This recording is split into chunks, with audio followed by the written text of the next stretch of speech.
Hi, I'm Imani Walsh, and I want to thank Toy Burton and DeeDee's Cry for the incredible work they do in the Boston community all year long. And I want to thank all of them for organizing this event today. Mental health is just as important as physical health, and seeking and accepting help is a sign of strength. That's especially true right now. The pandemic has added a whole new set of challenges to everyday life. For people who were struggling before, it can even be harder to manage this added weight. I'm here to tell you it's okay to feel fear and anxiety. We'll feel that for some time. This is an important time to take care of yourself. We're all handling this the best we can. And the only thing we can do is take one day at a time. If you need someone to talk to, you have options. You can call your healthcare provider to get set up with a telehealth counselor. Or you can call 311 at the city, our hotline, to get connected to anonymous counseling over the phone. I know that DeeDee's Cry is going to share some important resources with you today. I want to thank the panelists for coming together and sharing their stories. In times like these, it's important to support one another and find ways to connect. I wish you all the very best, and I thank you for creating a positive change in our community. Good morning, everyone. My name is James Hills. I'm the digital director for DeeDee's Cry. I am here with our founder and CEO, Toy Burton. And of course, I'm her co-host, Miss Krystal, but I do the introductions and whatnot. And so as we've been doing, this is our third week. I'm going to encourage you, if you know some parents, if you know some providers, if you know some big cousins that want to help children develop better emotionally and socially, especially in the world pandemic, we're going to ask you to take 2 seconds and hit share and invite people to watch this session on DeeDee's Cry with Toy Burton and also Miss Krystal. So Toy, I'm going to turn it over to you. Please introduce yourself, and we'll go from there. Okay, good morning, everyone. My name is Toy Burton, and I'm the founder and executive director of DeeDee's Cry Suicide Prevention and Family Support. DeeDee's Cry is named after my sister, Denita Shayne Morris, who died by suicide in 1986 when she was 23 years old. I started DeeDee's Cry after I noticed organizations that focus on suicide prevention and mental health education didn't have their events in communities of color. So DeeDee's Cry is for communities of color, but we know suicide knows no bounds. So we are for everyone, but our main target is communities of color because we know how we get hit the hardest when it comes to mental health accessibility, when it comes to the pandemic, when it comes to food insecurities. So we are here just to offer support. We are here this Saturday with Mrs. Krystal, and she is going to give you some strategies and advice on fostering and nurturing your child's social and emotional development and growth. Ms. Krystal. Hey, Miss. Hey, good morning. How are you? Good morning. My name is Krystal McClure, and I am an advocate. I'm a teacher at heart, teaching over 15 years. I help with resources, advocating for families, advocating for children. I'm a mother. I'm here to provide you with my knowledge, give you some resources. Hopefully you take something away from it. You learn something from it. Again, like Jimmy said, like, share, and subscribe. Reach out if you have any questions or concerns. And I'd like to get into our topic today, which is identifying the signs early, educating parents to be advocates for their children.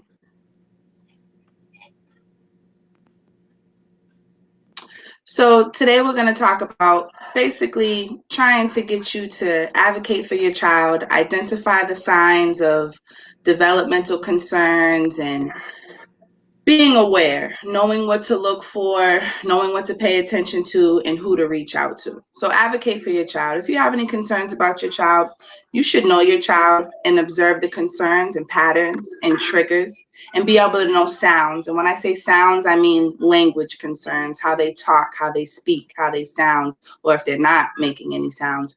You want to observe those things so that when you speak to your child's doctor, you're able to be honest about your concerns and to describe the concerns in great length. So you want to know how often do they do it, how often, what triggers it, what what helps it calm down if it's a behavioral concern. You have some children who may stutter. That could be when they're excited. So you want to be able to identify that when your son or daughter gets excited, they have a tendency to stutter, or, you know, when they get to this particular environment, they don't speak at all, or in this language, they only say a little bit and they don't speak this language at all. So you want to know the pattern, know the triggers, and have a good idea of the concern so you can describe it in great length. Speak to your child's teachers to see if they have the same concerns. Again, as I've said in previous sessions, community, it matters. Talking to your teachers, talking to the doctors, parents, friends, getting different input. You know, it takes a village to raise a child. So reach out, get resources, you know, connect with your teachers, because they're also with your child just as long, the same amount of time you're with your kid, sometimes maybe even longer. And they may know and identify the same concerns that maybe you're seeing. So make those connections. Be mindful if other people are concerned about your child. Do you go to a friend's house and your friend brings up some of these concerns, like, hey, I noticed so-and-so's not speaking or expressing her feelings, or, you know, when I ask her a question, she doesn't seem to understand what I'm asking her. So if other people are bringing up concerns about your child, you want to be mindful of that as well. Do your research on developmental milestones of your child's age. You could simply put that in Google. You know, Google is everybody's best friend. So if you have a 1-year-old, a 2-year-old, a 4-year-old, or an 8-year-old, and you're trying to figure out, where should my child be at this point? What should my child know and be doing and identifying at this particular age? And try to compare that to what your child's currently doing. But again, your doctors and your teachers should also be able to give you information and make those connections. They should be the experts in being able to identify concerns as well. Follow your gut. If you feel as though something's not right, there's a good chance it might not be. And what harm could it bring to be better safe than sorry, than to ignore the concern and allow it to linger and possibly not get better? So, Krystal, Yes. early childhood education comes in at. We're it can just a little feedback. Turn your volume down just a little bit. My volume? Yes. Is this where like early childhood intervention begins to come in? Yeah, you mean early intervention? Early intervention. What did I say? Early childhood. Well, early intervention. Yes. Y'all Yeah, know you could say that. Is my volume still loud? You're good. You're good. Okay. Yes, this is where early intervention comes in, or at least this would be the next step. After you've identified the concerns, after you feel as though there are concerns, outside people have brought concerns to your attention, or the doctor is kind of saying, hey, I want you to help him do this a little bit more, or, you know, work on his motor skills, work on his language, talk to him a little bit more. Once people start kind of giving you those types of advice, your antennas should start to go up, that my child, I need to get on the ball. And if it's not working out, you might want to start seeking for some extra resources. One last question into the next slide. How does a parent put up an antenna of support versus defense? Because, you know, specifically some within our community, you know, somebody say something about my baby, a different type of antenna may go up. So what would be maybe one suggestion you would make to a parent that might be a little defensive to hear that there may be a challenge? What's one thing that they can do to kind of deter the defense versus there might be a concern that needs to be addressed now? I mean, let's be honest. Sometimes people on the outside don't say things very nicely. And they're, you know, so it may be hard for you to receive.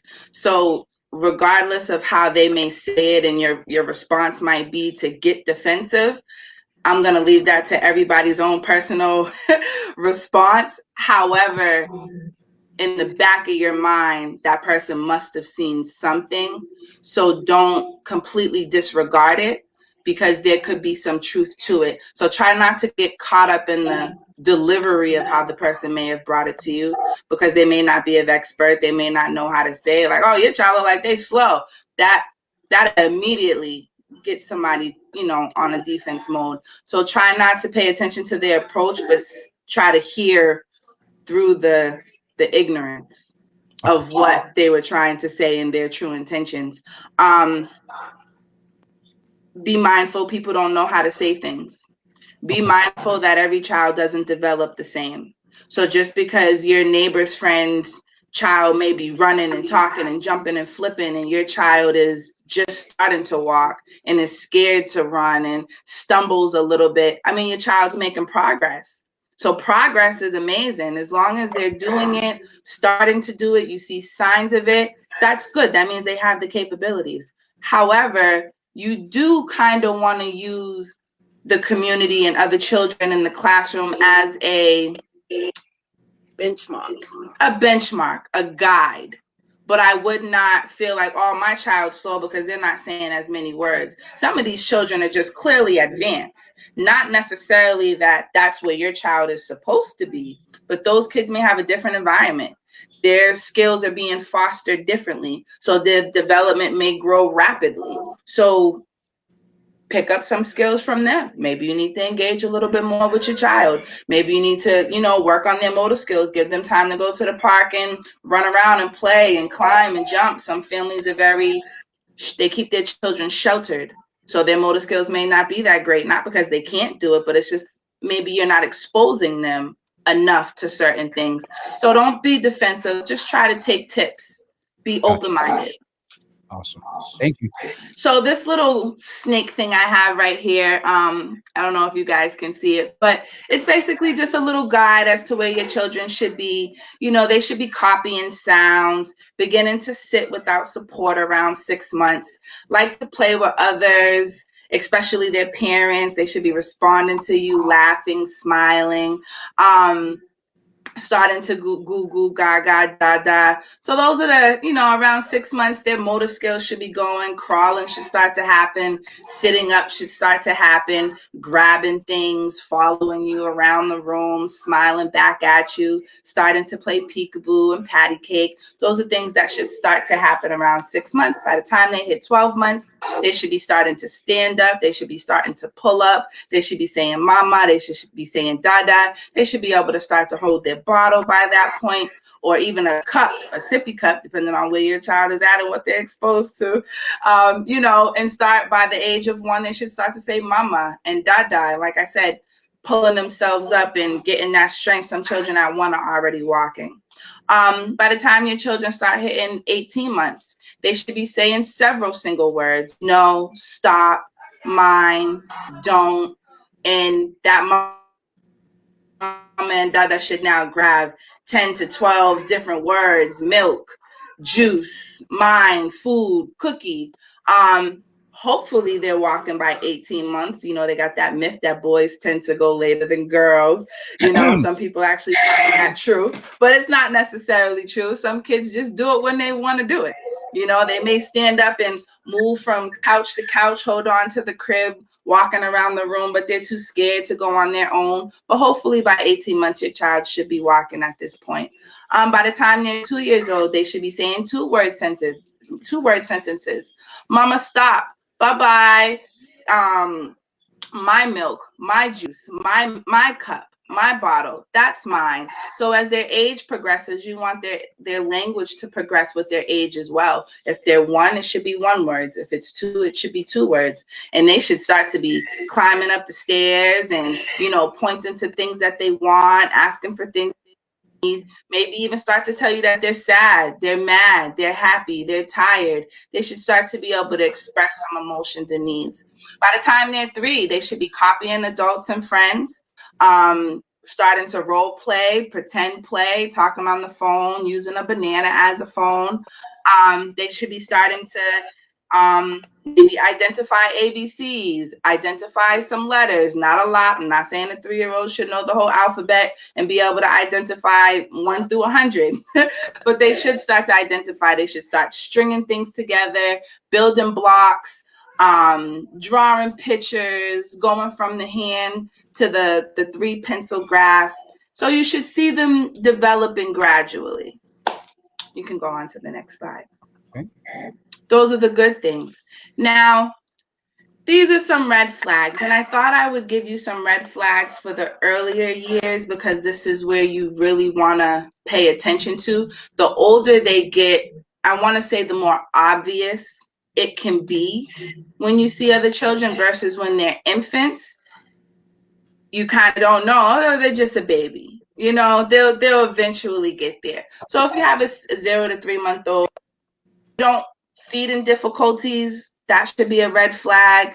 Turning their head to only one side, like if you see that they're utilizing one side of the body more than the other, that should be a concern. Flattening of their back. So if they get upset and they have a tendency to like stiffen up their back all the time, that should start to get your antennas going. Stiffness or floppiness. If you see, you don't want them to be too stiff, but you also don't want them to be too floppy. When I stand the baby up, their legs should have some form of structure. There should be some form of straightness when you stand them up. At 7 to 9 months, the inability to bring hands together. So they should start clapping at this point, you know, playing peekaboo and, you know, putting their hands over their eyes and clapping when you clap and copying you and those types of things. If they can't sit up by 7 to 9 months, that should be a concern. Your child should be able to roll up, sit up on their own, move from a crawling position, sit up on their own without falling and, you know, not needing any support. So inability to sit up between 7 and 9 months, that should be a red flag. Limited desire to move. If they're 7 to 9 months and they're not really moving, they're not really crawling, they're not trying to sit up, that should be a concern. Sitting with wide legs or W sitting. The W sitting, I know we used to do it. I know I used to do it when I was a kid, sit in the W position and watch TV. That's not good for their hips. So if you see them sit in that position, try to correct that. Try to bring their legs back forward so that we can strengthen their legs and their hips. I did jump to 7 to 9 months. 4 to 6 months is arching body, keeping one of both hands tightly clenched. You know, by 4 to 6 months, they should be opening up their hands and flapping and grabbing things of that nature. We'll jump to 10 to 12 months. Lack of movement, which I said with 7 to 9 months, they should be starting to stand up and pull up at this point. If they're not having any eagerness to move their body, that should be a major red flag by the time you hit 10 months. We definitely want to talk to the doctor about that, see how they feel about it. And it's kind of the same thing. 7 to 9 months, 10 to 12 months, it's all about their mobility at that point and making sure that they're not using one side more than the other. And their language should be coming at that point. Mamas and dadas, if you're not hearing any sounds from your 10-month-old, that should be a concern. If they're not moving, crawling, trying to get in to those positions to start moving, that should be a concern. So be mindful of your child's mobility development and their speech. They should be making sounds. They should be talking and making the basic baba, dada, gaga, la la, mama type of sounds. So if you don't hear that, reach out. Sorry for the mix up in the age range. You're good. I was going to say it's a lot. Okay. It is, but I mean, I think another piece to add is some cultures, some families tend to hold their babies a lot. Yep. And, you know, you want to love them, you want to hug them, you want to shelter them. You don't really want them, you know, maybe you're in an environment where you don't want them crawling on the floor. So again, that goes back to, it doesn't mean they can't do it. It just means you're not exposing them to it. If you're holding the child all the time, how are they going to get the strength in their legs? How are they going to learn how to pull up? How are they going to grab things if they're always kind of clenched to you? So you want to give them the freedom with safety. So make sure the area is clean, make sure there's nothing dangerous around, but you definitely want to get that mobility going early on in those days. And talk to your baby, you know, talk to them. You want to engage. Just because they can't respond in words, they respond in their facial expressions. When they see your facial expressions, they give facial expressions. Copy their sounds, give them new sounds. If they're just doing da da ba ba, you do la la ga ga, and allow them to get those sounds. Use your lips. Let them see how your tongue and your mouth is moving. So engage in your infant. Don't think that just because they're infants, you can't talk to them. You're changing their diaper. Let them know they made stinky. Let them know we're going to put on a diaper. Sing songs to them. Engage with them. Don't think that because they're infants that they're not they're not making connections, or they're not understanding. This is the most vital time in development, is your earlier years, and engaging with them, facial expressions, talking to them, singing to them. It makes for such a happy baby. So this one is the scary word that a lot of parents are in denial of, not really interested in. And sometimes these children are not diagnosed until later on. So this is a little bit more towards 12 months realm, not so much for the 4 and 5 and 7th, 8th months. This is kind of after 1 year old, when your child should now be hopefully walking and saying certain words and making eye contact, following you around the room and copying those gestures. If those things are not happening, now we start looking at, okay, is this just lack of exposure? Does this child just need more exposure to these things so that they can develop those skills? Do they need to be in school? Maybe they've never been in school quite yet. Or is there possible other concerns? And if there's a family history of autism, you definitely want to be on your guard a little bit more to make sure that it, isn't genetic. So recognizing the signs of autism. If your child's not responding to their name by 12 months. So if you're calling them and they're acting like they are not hearing you, and they just are not responding, not even with their eyes or turning their head or coming to you with their name, major red flag by 12 months. Not pointing to objects or showing interest in things by 14 months. If we have toys on the ground and the child's not showing any interest in the toys, not showing any interest in wanting to play within anything or engage in anything by 14 months, that should be a concern. Avoids eye contact. After 1, your child should be talking to you and giving you things and doing things. And if they're not looking at you or giving you any type of, you're smiling at them and they're looking everywhere else, and, you're trying to dangle things in front of them and they're looking everywhere else, they're not interested, that should be a major concern. No eye contact is probably the biggest red flag there is.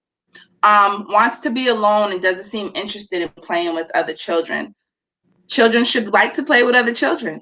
I would like to think, if it's a child who's been at home and hasn't been exposed to school and haven't been exposed to other children, then maybe they're not too interested. So you want to be mindful how you play with that particular red flag, because it could be whether you're exposing them to other children or if they've only been in the house with mommy and daddy, because otherwise they won't be interested in other children. It'll be like that stranger danger thing going on. So be mindful of that. So we want them to play with other children, bring them to a cousin's house, bring them to a neighbor's house, so that they're engaging with other children their age and learning from other children.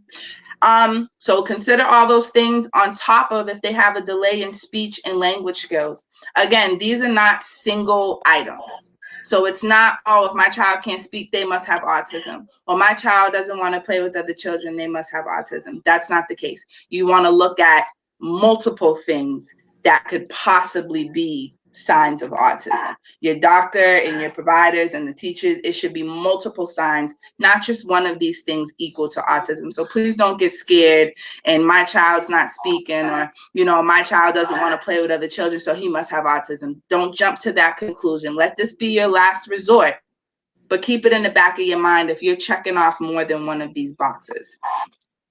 Repeats words and phrases over and over and over and over. At 1 year old, I should, 18 months, I should be saying, do you want milk? And you should be able to nod your head. Or if you're 2 years old and I say, are you tired? And you're like, outside. Or, milk is like, if you don't, how can I say it? They should have some form of a purpose at this point. So if I'm asking you something, and depending on their language level, they can either nod yes or nod no and things like that. And if they're just saying random phrases that aren't pertaining to what you're asking, you should be concerned about that, which goes with the unrelated answers or questions. Just repeating words. If you're just saying outside, outside, outside, outside. No, thank you. No, thank you. No, thank you. No, thank you. And you're not really doing anything for him to say no, thank you. You want to pay attention to that. So repeating words and phrases and giving unrelated answers to questions, be mindful of that. gets upset with minor changes in the schedule. So if you get up every morning and, you know, they sit down and they have breakfast and then they clean up and then they put their clothes on, and then you get into the car and you allow them to play with a certain toy on your way to school. And then let's say the next day you don't have the toy. And now the child is losing their mind in the backseat of the car because you didn't bring that toy. And they can't seem to calm down or cope with the fact that the toy just got left at home. I can understand, and please be mindful and give room for a child being upset. Or they have the right to be upset. Yeah. Okay, like we had that video last week. They do have feelings, you know, so you should have had that toy ready. You might want to go back and get it. Doesn't mean leave the kid in the car, but you might want to go back and get that toy. So, you know, so they do have the right to be upset, but you shouldn't be screaming and kicking and yelling and hooting and hollering from the house to the school, and it's a 20-minute drive. Yep. And they're just back there like completely losing their mind. That, along with other things, should be a major concern. If they go to school and it's a different teacher, yeah, they should be upset. You know, it's a different person, but they should be able to cope and move on from it. If they seem to have a horrible day all day long just because that one teacher was not there, along with other things, that should be a concern. Has obsessive interest in things. It's hard to break their focus. So if you see children who they like cars and they're playing with the car back and forth, and you're seeing them on the table and they're just going back and forth, back and forth, back and forth, back and forth. Or you see some children, they have a fascination with the light switch. You know, maybe they're climbing up on something and they're just flicking the light, flicking the light, flicking the light, and they will do it over and over and over and over. Or opening up a book, open and close, open and close, open and close, open and close. There's really no point or purpose of what they're doing. They're just doing it, and it seems a little over the top. It's obsessive. So, you know, not only just open and closing a book, but maybe they have a toy that has a door that open and closes. Or you have some children who will go to the house door and will open and close and open and close, or the refrigerator, open and close, open and close. That's obsessive. It's repetitive. They're doing it over and over. That's an obsessive interest.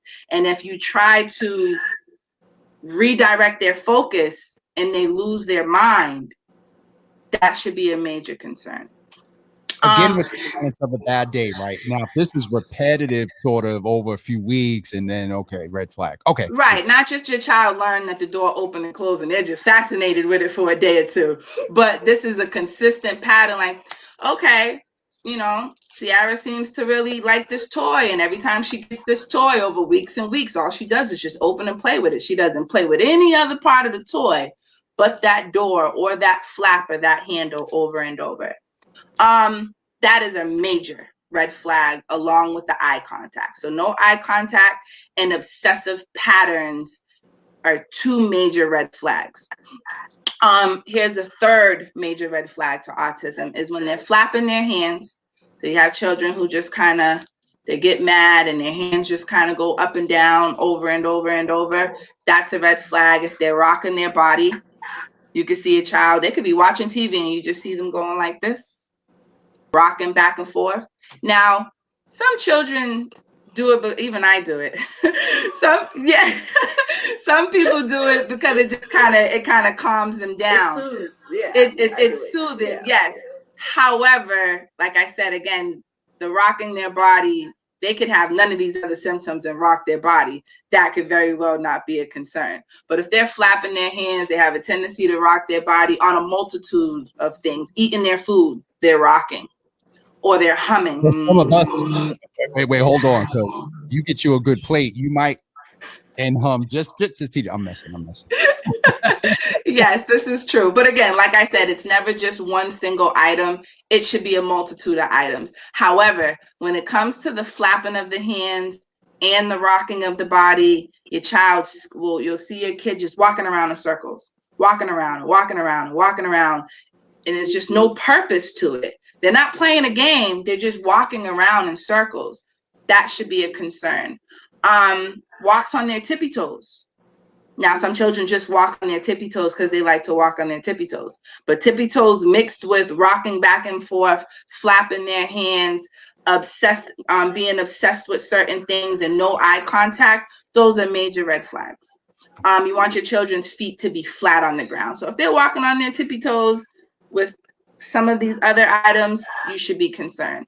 Has an unusual reaction to sounds, touches, smells, taste. Yep. You know, if I turn the light off and you lose your mind, or if the doorbell rings and he goes and hides and gets scared or cries or tantrums every single time the doorbell rings, or every single time the microwave goes off or the stove bell goes off, pay attention, which is why it's important. Pay attention to the patterns, the triggers, the sounds of what your child is doing so that you can bring these concerns to your doctor, bring them to the teachers, bring them to the professionals, and have a good in-depth understanding of what is triggering your child to do these things, what's bothering your kid, or when they do it, how they do it. You just want to be able to create a whole package when you bring this concern to your doctor or your teachers. So those are the signs of autism. Scary word, but be mindful of it. So early intervention. So now we have identified these concerns. We kind of know what they should be doing between 0 to 3, which is the age that we're focusing on. You know, how they should be talking. By the time they're the age of 3, we should be saying 3-word sentences. Mommy, stop that. I want that. I don't like that. Now we're 3. So now we should be saying 3-word sentences or more. We're concerned. Maybe the doctor says, you know what, I think he should use some support. We're going to do a referral. Or you bring it to the teacher, and depending on the type of school you go to, maybe they have resources and staff who help bridge you to those resources and help support you through the process. Or maybe you're a parent at home whose kid is not in school, whose kid is not in school, and you want to know what to do. I want to say that I'm talking to you. I'm talking to the parents whose kids are not in school at the moment, and you can do a referral and access these resources on your own. Maybe the doctor didn't respond the way you wanted him to respond. You know, maybe you were concerned and he kind of went very lackadaisy about it and you weren't satisfied with that. Or the teacher, hopefully they're great teachers. You know, maybe the teacher doesn't see the concern either, but in your gut, again, follow your gut.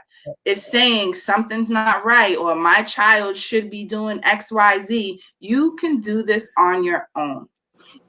So what is early intervention? Early intervention services birth to 3-year-old children. Early intervention is a program for infants and toddlers who have developmental delays or who are at risk of developmental delays. So either they have it, or depending on their circumstances or their situations, they could be prone for a developmental delay, or the chances of a developmental delay are more likely than not. EI services are meant to support families and caregivers to enhance the development and learning of infants and toddlers. So yes, early intervention stops at 3. As soon as your baby comes out the womb, if it's a premature baby, which I'll get into next, they can start servicing your baby as soon as they come out. So you do not have to wait on a doctor. You do not have to wait on a teacher. You can simply Google early intervention, and I have a slide that has those resources for you, and make the phone call yourself. They will do the referral right over the phone, and you can do the referral online. Children who qualify for early intervention. Children between birth and 3 years old, as we said earlier, qualify for EI. Children who were born with a disability or health condition that affects their development. So if they automatically are born with a disability, you can wait and give your child time, because maybe that disability has nothing to do with their development. They just have a disability and it may affect them in one way, but they seem perfectly okay in every other category. So a disability doesn't automatically mean your child is going to have problems or delays or concerns.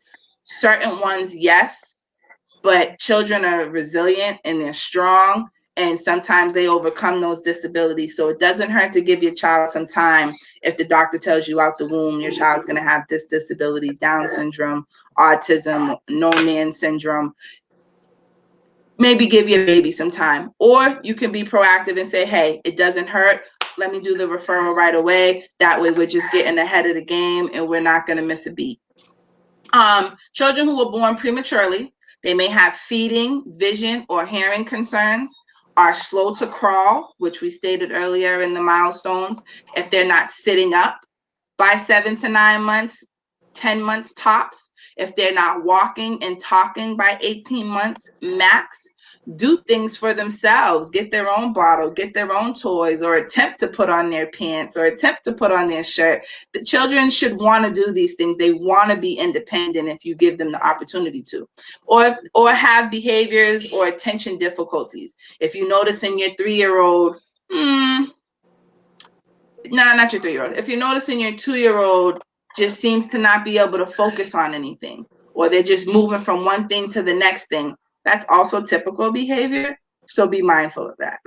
More or less kind of your 2.5-year-old. So you do want to teach them to kind of play with the toy, engage with the toy for a little bit, because attention difficulty is a little bit of a challenge for that age. However, it can be a concern. But yeah, I'll leave that alone. Children and families who may have environmental risk factors such as homelessness, divorce, death, low birth weight, drug exposure, or lack of resources. Environmental risk factors also qualify you for early intervention. So it could have nothing, like we said earlier, preventative. So your child may be perfectly fine and have no concerns, but you're going through a divorce. Social emotionally, that child may be going through something that you can't identify. A death happened in the family. Everybody's crying. Everybody's hurt. The child doesn't understand this person was here and now they're not.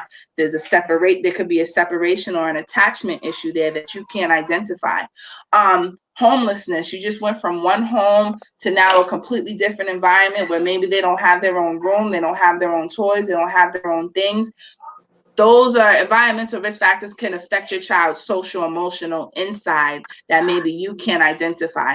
So to me, the environmental risk factors is more of a preventative. So because you're going through what you're going through, let's possibly get your baby some services to make sure we're addressing those social emotional needs that they may not be able to express this early on in age.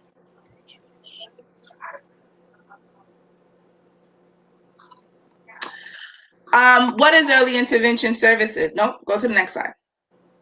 Oh, you continued. I'm sorry. I'm also reading it from mine. Go back. Early intervention processes. Referrals can be made by anyone who is concerned about a child's development. They are often made by family members, physicians, hospitals, community social worker agencies, school staff, family, and friends. Parents can simply Google, like I stated earlier, EI programs in their area and call to make a referral on their own. You don't have to wait for someone else. Be an advocate for your child. Know what your child needs and be proactive. The intervention process. Referrals, like I said, they could be made by anybody. Once a referral is made over the phone or on the website, someone from early intervention will contact the family within 7 to 10 business days to verify the information. Next, an evaluation will be scheduled so that the early intervention team can assess the child's needs and the concerns of the family. Because again, it's not just about the child, it's also about the family. So early intervention services the family as a whole, which is what I love about them. Once your child qualifies for early intervention and you're open to the services and you accept the services, the program will work with your family to develop an individualized family service plan, which is also known as an IFSP. This plan consists of goals, the types of services, and how often the services will happen that will help you and your child to grow and develop. The early intervention team may consist of speech therapists, occupational therapists, mental health clinicians, nurses. It's a variety of clinicians and specialists. Your child, it doesn't mean your child's going to have all those people involved in their life. They may only do just speech, or maybe it's just OT, or maybe it's just developmental because, maybe they have concerns with processing or understanding things. So it may be 1, it may be 3, it could be all, depending on the concern of your child. a few intervention companies nearby. These are some companies that I work with. I provided numbers. You got Thome Early Intervention. That is in the Jamaica Plain, Dorchester, Roxbury area.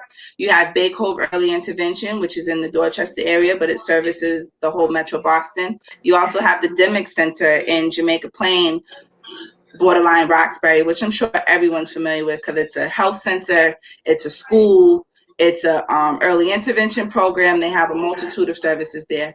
And Criterion Boston Early Intervention as well services Boston. So these are phone numbers. These are some local, if you're in the Boston area. Again, Google, put it in. You can find early intervention programs in your area. These are specifically in the Boston metro area.